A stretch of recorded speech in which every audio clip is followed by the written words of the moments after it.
జై శ్రీమన్నారాయణ అండి. ముందుగా మీ అందరికీ చాలా చాలా చాలా థ్యాంక్స్ అండి. మన శ్రీ వైష్ణవ సంప్రదాయ పద్ధతులు పరిహారాలు అనే మన ఛానల్ 1000 మంది సబ్స్క్రైబర్స్ని సాధించిందండి. నాకు చాలా హ్యాపీగా ఉంది. నేను ఛానల్ పట్టిన 3 నెలల్లోనే నన్ను ఇంతగా సపోర్ట్ చేసిన ప్రతి ఒక్కరికి పేరు పేరున ధన్యవాదాలండి. చాలా సంతోషం అనిపించింది నాకైతే. నేను ఫిబ్రవరి 6వ తారీఖు రథసప్తమి రోజు నేను స్టార్ట్ చేశానండి యూట్యూబ్ ఛానల్. అసలు నాకంటూ సబ్స్క్రైబర్స్ వస్తారా లేదా అని చెప్పేసి నేను స్టార్ట్ చేశానండి. బట్ నన్ను చాలా సపోర్ట్ చేశారు మీరందరూ. అందుకని ఇప్పుడు ప్రజెంట్ అయితే నాకు 1K సబ్స్క్రైబర్స్ అయితే ఉన్నారండి. నాకు నిన్న అంటే మార్చ్ 22కి నాకు 1000 సబ్స్క్రైబర్స్ రీచ్ అయ్యారండి. చాలా సంతోషంగా అనిపించింది. అయితే ఈ సంతోషంలో నేను శుక్రవారం నాడు అమ్మవారి టెంపుల్ దగ్గరికి వెళ్ళి కనీసం ఒక 50 మంది కన్నా అన్నదానం చేద్దామని చెప్పి నేను అనుకున్నానండి. నేను మీకు త్వరలో ఆ వీడియో కూడా పోస్ట్ చేస్తాను అనమాట. ఇదేంటంటే శుక్రవారం బ్లాగ్ అండి. నేను దేవుని పటాలన్నీ క్లీన్గా శుభ్రం చేసుకొని గంధం కుంకుమతోటి అలంకరించుకుంటున్నానండి. రోజ్ వాటర్ పెట్టాను. గంగాజలం నాకైతే దొరకలేదు షాప్లో. సో రోజ్ వాటర్తో క్లీన్ చేసి ఈ విధంగా గంధం కుంకుమతోటి దేవుల పటాలకు బొట్లు అయితే పెడుతున్నానండి. అలాగే ఈశ్వరుని రుద్రాక్ష మాలకి ఎటువంటి బంగారమైన సరితూగదు అనే విషయం మీ అందరికి తెలుసా? ఒకవేళ మీ ఎవరికైనా తెలిస్తే నాకు కామెంట్ చేయండి. ఇంకోటి ఏంటంటే ఈ రుద్రాక్ష మాలకి లక్ష్మీదేవి బంగారానికి కూడా ఒక స్టోరీ ఉందన్నమాట. నేను మీకు ఆ స్టోరీ చెప్తాను ఈ వీడియోలో. యాక్చువల్గా ఏమైంది అని అంటే మన సుబ్రహ్మణ్య స్వామి వారు మీ అందరికి తెలుసు కదండి. సుబ్రహ్మణ్య స్వామి వారు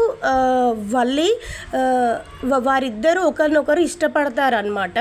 అయితే ఈ విషయం తెలుసుకున్న పార్వతీమాత లక్ష్మీదేవి దగ్గరికి వెళ్ళి, అమ్మ లక్ష్మీదేవి, నా కొడుకు నీ బిడ్డ ఒకరినొకరు ఇష్టపడుతున్నారు, వాళ్ళిద్దరికి వివాహం చేస్తే బాగుంటుంది అని చెప్పేసి పార్వతీమాత వెళ్ళి లక్ష్మీదేవిని అడుగుతుందన్నమాట. అప్పుడు లక్ష్మీదేవి ఏమంటుంది అంటే, మీకు ఆస్తులు ఏమీ లేవు కదమ్మా పార్వతి, మీరు శ్మశానంలో తిరుగుతారు, ఆ తర్వాత హిమాలయాల్లో తిరుగుతుంటారు, మీకంటూ ఆస్తులు ఏమీ లేవు, అలాగే మీ భర్త కూడా శ్మశానంలో తిరుగుతాడు, శ్మశానంలోనే తింటాడు, శ్మశానంలోనే పడుకుంటాడు కదా, అటువంటి మీ ఇంటికి నేను నా బిడ్డను ఏ విధంగా పంపించాలమ్మా, మీకు ఆస్తులు కనీసం కొంచెం కూడా బంగారం లేదు కదా అని చెప్పేసి లక్ష్మీదేవి పార్వతీమాతను అవమానిస్తారనమాట. అయితే ఆ అవమాన భారంతో పార్వతీమాత బాధపడుకుంటూ కైలాసానికి వస్తారు. అయితే అప్పుడు శివుడు అంటారనమాట, ఏమైంది పార్వతి, ఎందుకు అలా ఉన్నావు అని చెప్పి అడుగుతారనమాట. అయితే ఈ లక్ష్మీదేవికి పార్వతీమాతకు జరిగిన ఈ మాటల ఇదంతా చెప్తుందనమాట ఈశ్వరుడికి పార్వతి. అయితే అప్పుడు ఈశ్వరుడు ఏం చేస్తాడంటే ఒక రుద్రాక్షని పార్వతీదేవికి ఇస్తాడనమాట. ఆ రుద్రాక్షని లక్ష్మీదేవి దగ్గరికి తీసుకెళ్ళి ఈ రుద్రాక్షకి సరిపడ బంగారాన్ని ఇవ్వమని చెప్పు, ఎక్కువ ఉండకూడదు అలాగే తక్కువ కూడా ఉండకూడదు అని చెప్పేసి ఇస్తారనమాట శివుడు.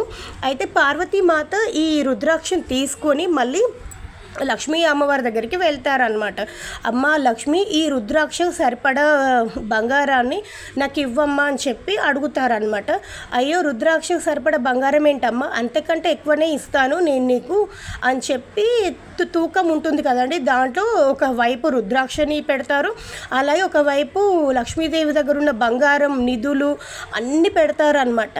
ఆ రుద్రాక్షకి ఏ మాత్రం సరిపోదండి, అది ఎన్ని పెడతారంటే మొత్తం లక్ష్మీదేవి అంటే బంగారమి డబ్బు కదా, ఆమె దగ్గరున్న సకల ఐశ్వర్యాలన్నీ తీసి రుద్రాక్ష సమానంగా పెడతారనమాట. అయినా రుద్రాక్షకు సరిపడదు. ఆఖరికి ఏమవుతుందంటే, అమ్మ పార్వతి నా దగ్గరున్న నవనిధులు అన్నీ నేను పెట్టేశాను, ఇప్పుడు నా దగ్గర ఉన్నది ఒక ఈ తాలిబొట్టు మాత్రమే, ఇది కూడా పెట్టాలా తల్లి అని చెప్పి లక్ష్మీదేవి అడుగుతారనమాట పార్వతీమాతను. అప్పుడు శివుడు ప్రత్యక్షమయ్యి అంటారనమాట, పార్వతి నా దగ్గరున్న రుద్రాక్షమాలకి నీ దగ్గరున్న బంగారం ఏమాత్రం సరితూగదు తల్లి లక్ష్మీదేవి అని చెప్పి చెప్తారనమాట ఈ ఈశ్వరుడు.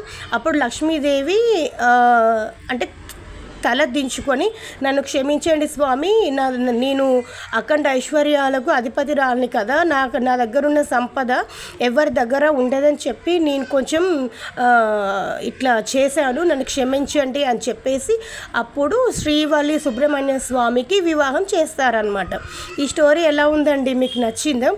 ఈరోజు నేను పూజ ఈ విధంగా చేసుకున్నానండి. నాకైతే ఈరోజు చాలా ప్రశాంతంగా అనిపించింది.